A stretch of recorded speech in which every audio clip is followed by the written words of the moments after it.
প্রথমবার যখন এই রেসিপিটা খেয়েছিলাম বন্ধুর বাড়িতে, তখন আমাকে বলেইনি যে এটা কি বাটা দিয়েছিল খেতে। বললো এখন বলে দিলে যদি না খাস আগে খেয়ে দেখ কেমন, তারপরে বলবো।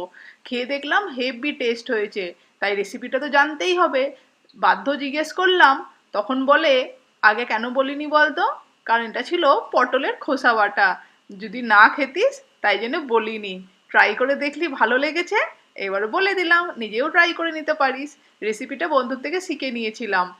পটলের খোসাগুলো ভালো করে কেটে ভালো করে ধুয়ে 3-4 বার জল পাল্টিয়ে পরিষ্কার করে একটু গরম জলে ভালো করে ফুটিয়ে নিয়ে সেদ্ধ করে নিয়েছিলাম।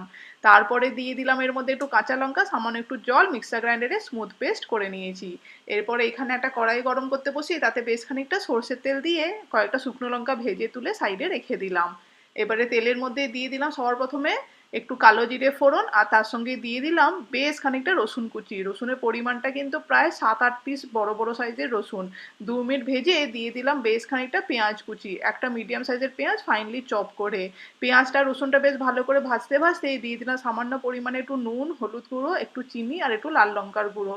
সব কিছু কিন্তু ভালো করে লালচে করে ভেজে নিতে হবে মিনিট 3-4 টাইম নিয়ে। তারপরে দিয়ে দিতে হবে এর মধ্যে বেটে রাখা পটলের খোসা বাটাটা। দিয়ে খোসাটাকে দিয়ে ততক্ষণ কষাতে হবে যতক্ষণ না পুরো অয়েল রিলিজ করে আসে আর সমস্ত জলটা শুকিয়ে যায়। একদম শুকনো হয়ে যাবে, কড়াই থেকে দেখে বোঝা যাবে এরকম ছেড়ে আসছে। যখনই ছেড়ে আসছে বোঝা যাচ্ছে, তখনই উপর থেকে দিয়ে দিতে হবে ভেজে রাখা লঙ্কাটা।